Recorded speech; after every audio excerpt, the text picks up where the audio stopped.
Assalamualaikum warahmatullahi wabarakatuh. Alhamdulillah wassalatu wassalamu ala Rasulillah wa ba'd. Al-Fadil Ustaz Marizal selaku moderator hari ini. Moderator ni petah. Hari ini pula dia kenuri akikah. Kenuri akikah dia tu sama macam kenuri nikah tu. Maksudnya ada cita-cita nak jadi wali awal. 1,500 orang dia panggil. Al-Fadil Dr. Basri selaku ahli fatwa dari Perlis dan juga profesor di KUIPS, juga sahabat saya lama ni Ustaz Khairul Anwar yang duduk di IJN. Saya tak pasti dia pernah jumpa tak ada wali yang tak ada jantung tapi masih berjalan-jalan. Semasa dalam ni selingan lah sebelum jawab soalan, boleh ke berkongsi? Semasa kami bincang di dalam fatwa baru ni tentang tarekat Naqsyabandi, salah satu yang kita persoalkan ialah dakwaan Syekh Nazim Haqqani bahawasanya George Bush dan Tony Blair juga adalah wali. Saint George Bush dan Saint Tony Blair, dia punya sainthood dia tu, kewalian dia tu disebabkan kerana dia telah menyerang Saddam Hussein. Kerana Saddam Hussein ni bagi dia adalah pengganas lah. Jadi Allah telah hantar dia untuk menyerang Saddam Hussein dan Iraq, padahal memusnahkan orang Islam, dan dia ada pedang yang dihulurkan daripada langit untuk dia.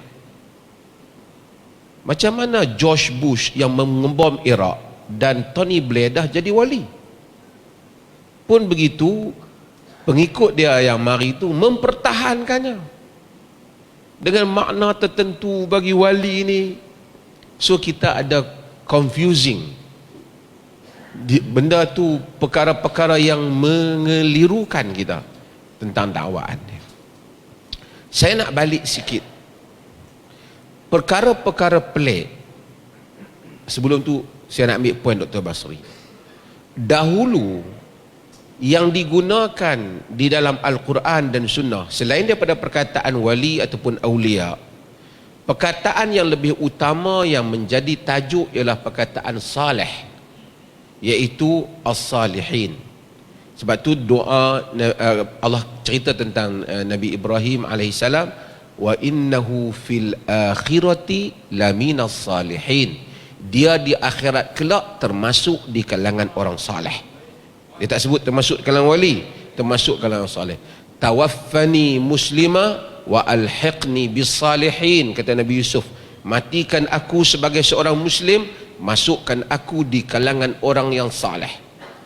Perkataan saleh banyak kita, wa alhiqni bis salihin, masukkan aku dengan orang saleh. Saleh ini adalah perkataan yang paling banyak digunakan. Para sahabat radhiyallahu anhum dan orang-orang yang baik, hatta dalam hadis Nabi akan sifatkan dia sebagai al-abdus saleh, hamba yang saleh. Perkataan orang saleh, salihin, perkataan yang digunakan dalam Quran dan Sunnah. Dalam masa yang sama ada juga perkataan awliya di dalam Al-Quran. Tadi Dr. Basri sebut, ala inna awliya Allahi la khawfun alaihim wa lahum yahzanun alladzina amanu wa kanu yattaqun. Ketahuilah sesungguhnya awliya Allah la khaufun alaihim wa lahum yahzanun, mereka tidak akan takut dan mereka tak berduka cita. Siapa dia? Mereka yang beriman dan bertakwa. Tuhan bagi tahu beriman dan bertakwa. Ayat lain Tuhan bagi tahu tentang wal mu'minuna wal mu'minat ba'duhum awliya'u ba'd. Orang beriman lelaki dan perempuan sebahagian mereka wali kepada sebahagian yang lain. Awliya. Cuma dalam hadis-hadis wali ni, hadis yang paling penting, yang mana Al-Imam Az-Zahabi ada sisi dia dalam hadis ni, dia mengkritiknya, tapi saya tidak mau mendalam dalam kritikannya kerana hadis ini dalam Sahih Bukhari, iaitu dia seakan menyatakan ada nazah sufiyah dalam hadis ini. Tapi hadis ini hadis Bukhari dengan sanadnya. Hadis yang dibaca oleh Ustaz Khairul tadi. Hadis inilah yang paling banyak menjadi perdebatan tentang isu wali ni, iaitu man adali waliyan faqad azantuhu bil harb. Sesiapa yang memusuhi waliku, maka aku istiharkan kepadanya perang. Ma taqarraba abdi ilayya bi syai'in ahabba ilayya min maftaradtuhu alaihi. Tidaklah hambaku ahabbu ilayya min maftaradtuhu alaihi. Tidaklah hambaku mendekatkan diri padaku dengan suatu perkara melebihi yang aku suka, melebihi daripada apa yang aku fardukan kepadanya. Selepas dia beritahu wali, yakni wali ni perkara yang pertama Allah kata yang Allah suka, hamba itu mendekatkan kepada Allah mimma aftaradtuhu alaihi, apa yang Allah fardukan kepadanya. Artinya wali ni dari segi benda yang wajib dia buat bagi elok lah. Kan, kalau semayang pun tak mai, duk isap rokok, duk atas bumbung, dia tak boleh lah. Puasa Ramadan pun mimma aftaradtuhu alaihi. Kan, wa ma yazalu abdi yataqarrabu ilayya bin nawafil hatta uhibbahu. Tidaklah hambaku mendekatkan aku dengan amalan-amalan sunat sehinggalah aku sayang kepada dia. Fa idza ahbabtuhu fakuntu sam'ahu alladhi yasma'u bihi wa basarahu alladhi yubsiru bihi wa yadahu allati yubtishu bihi wa rijlahu allati yamshi biha wa yadahu allati yabsutu biha wa rijlahu allati yamshi biha. Hadis yang tadi Ustaz Khairul baca, saya teringat nak baca hadis ni. Apabila aku dah sayang kata Allah, maka akulah mata yang mana dia melihat dengannya, telinganya yang dia mendengar dengannya, tangan dia yang mana dia bertindak dengannya, kakinya yang mana dia berjalan dengannya. Hadis ni wala in sa'altani la a'taituhu wala in sta'adzani la u'idhanna. Kalau dia minta ke aku pasti bagi. Kalau dia minta lindung aku dengan satu perkara, aku akan lindungkan dia. Hadis ni melihat tentang kelebihan wali. Tapi Allah kata wali tu dalam hadis qudsi ni dia dah bagi takrif dah, iaitu yang buat yang fardu dan wa ma yazalu abdi yataqarrabu ilayya bin nawafil. Dia kata sentiasa hamba itu berterusan mendekatkan diri padaku dengan benda yang sunat hatta uhibbahu, sehingga aku sayang kepada dia. Jadi nak jadi wali, buat yang fardu, banyakkan yang sunat. Ini bukan duk pergi terbang cambuk jantung tak. Para sahabat radhiyallahu anhum ajma'in, ada tak benda pelik yang berlaku pada mereka? Tadi Ustaz Khairul Anwar sebut benda-benda pelik banyak, tapi mereka tak, umpamanya Usaid bin Hudayr dan Abbad bin Bishr dalam hadis yang diriwayatkan oleh Imam Bukhari, dia duk mari bincang dengan Rasulullah sampai lewat malam. Masa mereka nak balik, tungkat mereka keluar cahaya. Jalan dulu gelap, tungkat mereka jalan. Bila mereka berpisah, dua-dua tungkat mereka ada cahaya. Tapi tak ada pula selepas tu orang duk panggil dia Usaid Sultanul Awliya, duk pergi rumah dia, duk cium kaki dia. Orang tak buat kerja tu. Para sahabat banyak benda yang Sa'ad bin Abi Waqqas umpamanya tadi disebut, itu dalam riwayat Muslim. Dia sebagai gubernur yang dilantik oleh Umar bin Khattab, dia pergi di Bani Abs di Iraq. Bila dia pergi, orang tanya, ada orang komplain tentang dia. Sayyidina Umar hantar Suruhanjaya menyiasat ke benar dia, betul ke tak? Semua orang kata okey. Tapi Bani Abs di masjid dia ada seorang bernama Usamah bin Qatadah. Dia Usamah bin Qatadah, dia kata, kalau tanya aku, innahu la yaghzu bil ghaziyah wala yaqsimu bisawiyah wala yaqdulu fil qadiyah. Dia ni tak bahagi benda yang adil, tak pergi perang, dan kemudian tak adil dalam hukuman. Lebih kurang begitu ucapan dia. Saat marah kat dia, Allahumma in kana abduka hadha qama riya'an wa sum'atan. Ya Allah, kalau dia ni berdiri, kena diri duk kata kat aku ni kerana nak menunjuk kepada dia, fa'atil umrahu waja'alhu wa'aridhu fil fitan, panjangkan umur dia, wa'amil basaru, sebagai butakan mata dia, jadikan dia duduk dalam fitnah. Dan timpa orang itu. Tapi selepas itu tak ada lah orang semua duduk pergi rumah Sa'ad kemudian duduk pergi rendam kaki dia ke apa. Sahabat tak buat benda tu. Al-Bara' bin Azif umpamanya terkenal masyhur dengan tangannya yang mustajab doa. Bahkan kadang-kadang ada benda yang pelik. Ramai orang yang wajahnya bersama dengan Nabi, sama dengan wajah Nabi sallallahu alaihi wasallam. Al-Hasan sama dengan Nabi, Husain juga sama dengan Nabi. Abu Sufyan pun sebenarnya rumah dia dekat sama Nabi. Qusam bin Abbas muka sama dengan Nabi.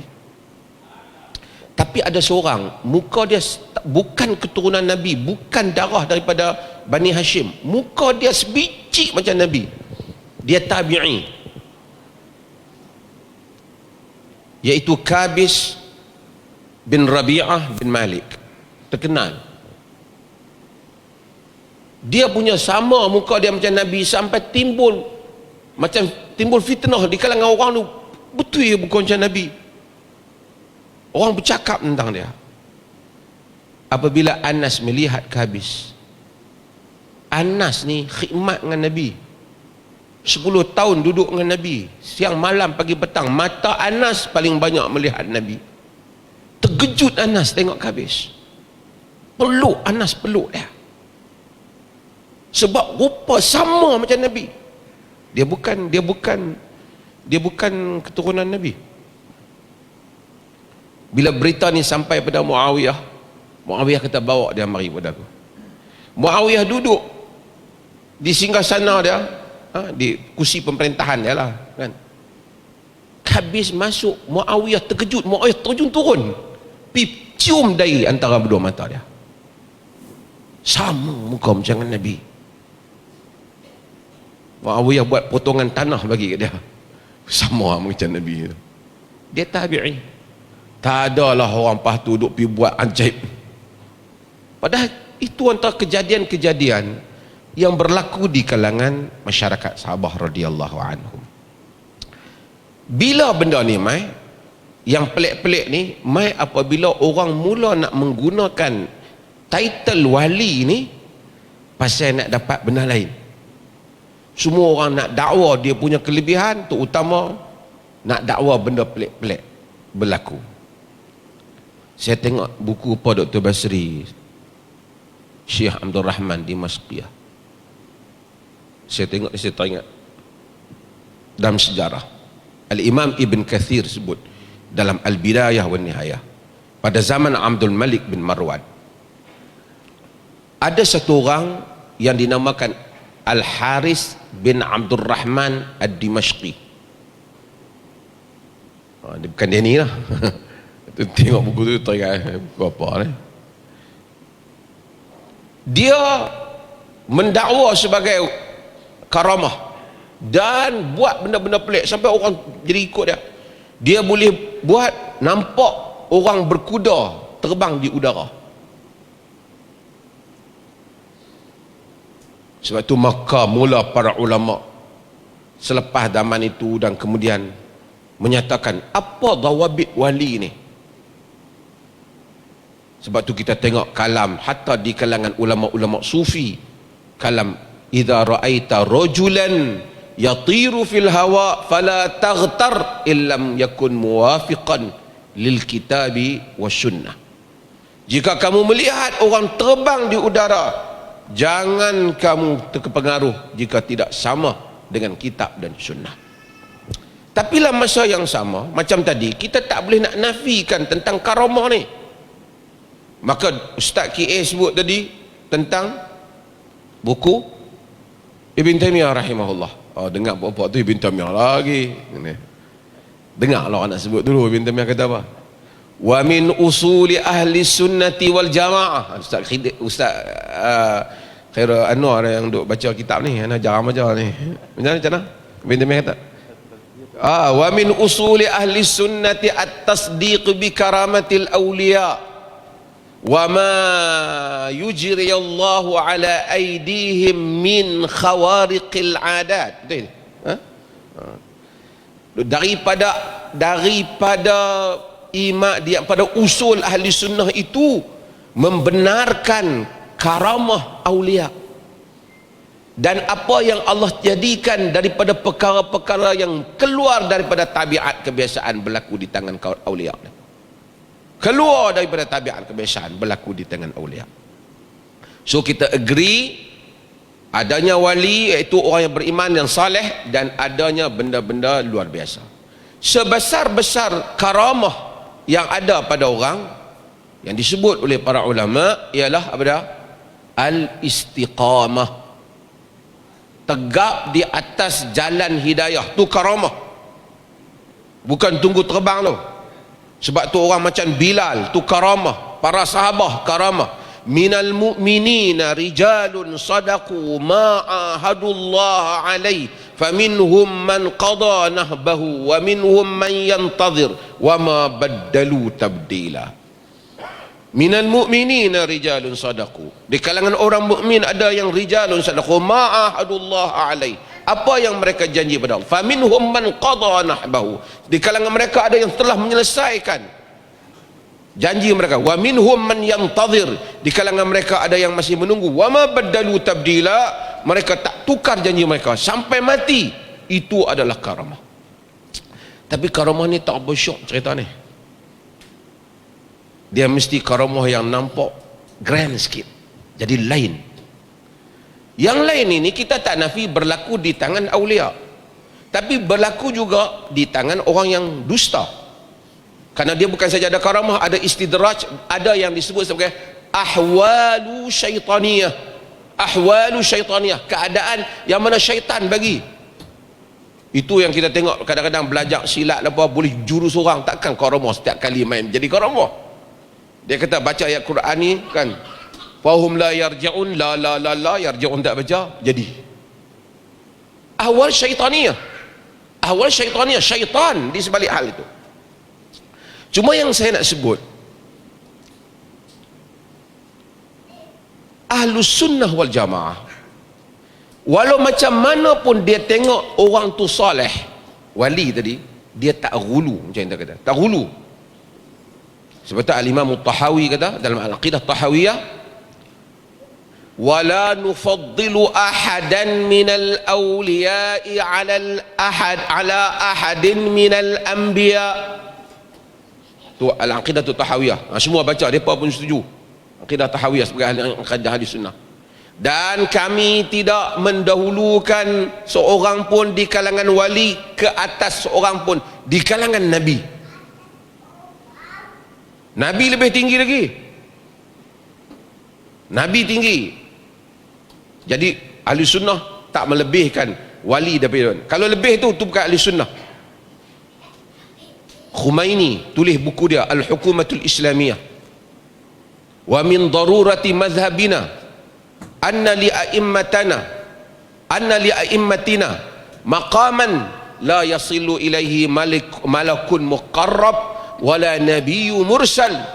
Di antara wa min darurati madhhabina, di antara benda yang penting dalam mazhab kita ini yang mesti kita tahu, anna li a'immatina maqaman, sesungguhnya bagi imam-imam kami, imam-imam kita satu kedudukan, la yasilu ilaihi malakun muqarrab wala nabiul mursal, malaikat pun tak sampai, nabi pun tak sampai. Tu Syiah.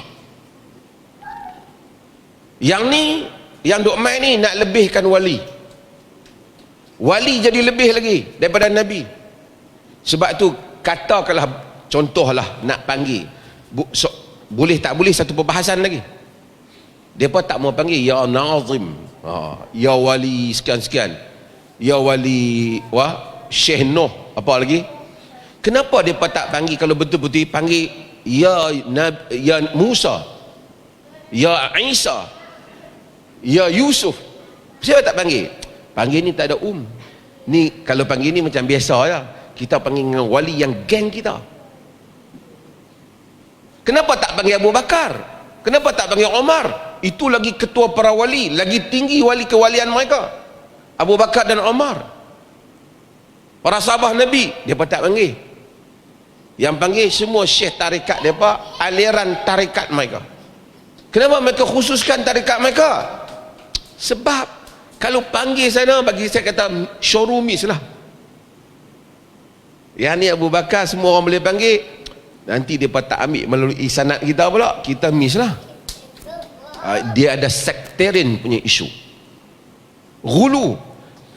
Ahli sunnah dia tak ghulu. Panjang saya sikit boleh kan ni? Sagi tak apa, bagi mereka tak payah duduk. Ahli sunnah dia tidak ghulu, dan Nabi bagi amaran tentang ghulu ni. Sebab itu di dalam hadis yang diriwayatkan oleh Imam Al-Bukhari, apabila Ummu Salamah menceritakan tentang kanisah yang di Habsyah yang dilihat, yang bernama Maria, ada banyak gambar-gambar dalam gereja tu, patung-patung. Pasal mereka pergi Habsyah, mereka balik, mereka cerita kepada Nabi apa yang mereka tengok di sana. Apa Nabi kata? Ulaika qaumun idza mata fihim ar-rajulu salih. Tengok Nabi guna, au al-abdu salih, banau ala qabrihi masjida wa sawwaru fihi tilka as-suwar ulaika syirarul khalqi 'indallah. Mereka itu, kata Nabi, bila mati orang saleh, mereka buat untuk orang soleh itu masjid, bina masjid ke tempatnya, dan kemudian buat gambar-gambar ni. Mereka itulah seburuk-buruk makhluk. Nabi kata dalam hadis. Sebab apa? Puncanya mula-mula kita ingat tok syekh kita buah gambar dia di dalam di baju, buah dalam ni, buah di dinding. Lama-lama minta izin tok syekh, lalu lama-lama tunduk kat tok syekh. Kita baca dalam surah Nuh, Quran kata apa? Wa qalu la tadharunna alihatakum wa la tadharunna waddan wa la suwa'an wa la yaghutha wa la ya'uqa wa nasra. La tadharunna alihatakum wa la tadharunna waddan wa la suwa'an wa la ya'uqa wa la yaghutha wa ya'uqa wa nasra. Jangan kamu tinggalkan sembahan-sembahan kamu. Jangan kamu tinggalkan waddan wala suwa'a. Jangan kamu tinggalkan wad, su'a, yaghus, ya'uq dan nasra. Depa ni adalah nama orang-orang saleh yang dulu mati, kaum mereka, kaum Nuh, buat patung. Mula-mula ni bukan apa kita buat ni, isu nak ingat depa ni lah ajak kita agama itu. Depa ni orang saleh, tapi lama kelamaan jadi berhala. Nabi kata ulaika syirarul khalqillah. Mereka itu makhluk Allah yang paling jahat, orang yang buat macam tu. Sebab itu ghulu kepada para wali ni akan membawa hal ini yang Nabi SAW beritahu. Bukan kata puak-puak ni tak percaya wali karamah. Kita kata wa min usuli ahli sunnati wal jamaah at-tasdiqu bi karamatil awliya. Daripada usul ahli sunnah percaya tentang karamat awliya. Yang kami tak terima ni ghulu tadi. Ghulu, sehingga bukan iktiraf Allah bagi benda-benda pelik pada mereka, tapi dah mula kepada nak jadikan mereka macam Tuhan. Orang mai pada Nabi, orang kata, bima sya Allah wa bima syi'ta ya Rasulullah, dengan apa yang Allah dan engkau kendaki wahai Rasulullah. Nabi kata, aja'altani lillahi nidda, kau jadikan aku sekutu Allah Ta'ala. Qul ma sya Allah wahdah, katakanlah apa yang Allah sahaja kendaki. Dia ni kata, kalau kita kata ya Allah tolong aku, tak beradab. Kata ya wali tolong aku, wali tolong minta ke Allah. Wali pun wali hak dia calonkan lah. Ini yang berlaku dan ini yang sedang kita hadapi. Bukan isu menafikan wali dan karamah, tapi menafikan, menentang ghulu. Kerana tugasan ahli ilmu yang Nabi sebut, yanfuna anhu tahrifal ghalin, membersihkan ilmu daripada penyelewengan orang-orang yang melampau, yang ni ghulu, yang ni melampau. Iyyakum wal ghulu, Nabi kata jaga-jaga kamu jangan melampau. Fa innama halakal ladzina min qablikum al ghulu fid din, yang membinasakan orang-orang sebelum daripada kamu melampau dalam agama. Kita bukan tolak cerita wali. Ibn Taimiyah rahimahullah kata karamah Abdul Qadir Al-Jilani mutawatir ceritanya. Allah bagi karamah, tapi karamah tu bukan menyebabkan dia jadi maksum. Al-Imam Syaukani rahimahullah kata karamah bukan menyebabkan dia maksum. Allah, dia mungkin berdosa, tapi oleh kerana dia ahli tahajud banyak, berlaku benda pelik, Allah bagi. Pelik ni bukan pelik si Allah tak pelik, khawariqul lil adah, benda yang luar daripada kebiasaan. Ada orang karamah dia, tuan-tuan nak jadikan sedekah, oi manusia kedekut dengan duit, tapi kalau orang tu sentiasa boleh sedekah, karamah dia. Mana manusia biasa boleh buat? Orang yang sentiasa bangun qiyamul lail, karamah dia di bab itu. Orang yang sentiasa jaga puasa dia, karamah dia bab tu. Allah muliakan dia, Allah jadikan mulia. Tuan-tuan, orang yang boleh bangun sembahyang subuh berjemaah, tuan-tuan ingat senang kan ramai yang tumbang sembahyang subuh ni? Cerita fadilat punya, karamah dia dalam bab itu. Karamah dia bab itu. Sebab itu maka kita jelas hal ni. Ahli sunnah percaya hal ni. Kami tentang ghulu yang pengurusi kata tadi, ghulu di dalam mengangkat para wali ni.